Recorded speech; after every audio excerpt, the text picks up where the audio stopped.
The center of work is the painting, and everything else is just circling around that. Postcard. In the First World War, it's like proto-Instagram, Twitter, whatever nowadays.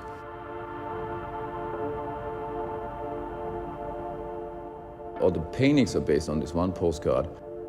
It's the first time they said, okay, I have this motive and let's see how far this is going to take me.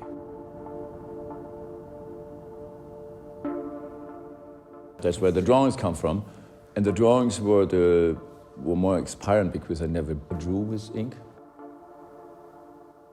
The exhibition is full of contrasts.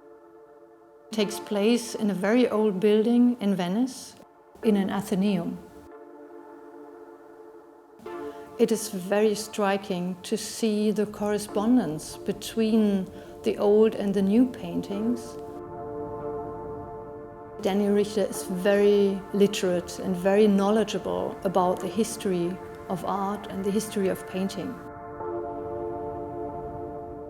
He reads a lot, he's interested in social issues. I would like to make this point to put a little bit to the surface this whole thinking background of the artist.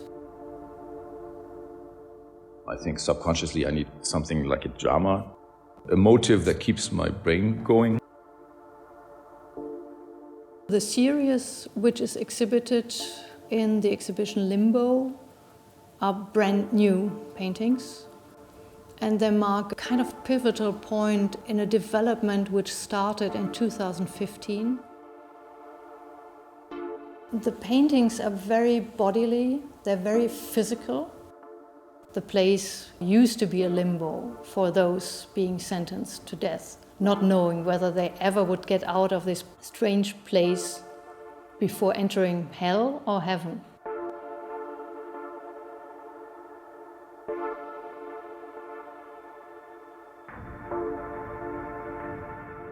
I have a motive, but it's more about the possibilities of thinking what to do with it and stretching it from different directions, make it more dramatic or less dramatic or aesthetic.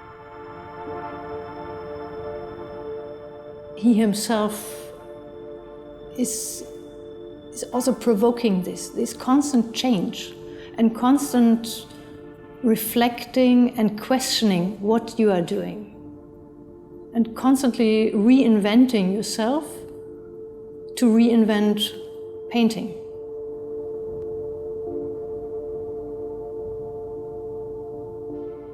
You have certain elements that are very strongly defined. There's this kind of pushing or shoving moment, the cutting, the lines, there could be crotches.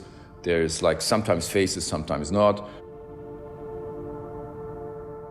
My work does not look like it's aiming at yesterday.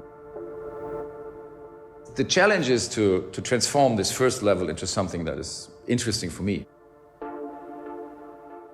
I think very special about Daniel's work is that he also reflects his own painting and the methods of painting again and again, beautifying the ugliness of the world.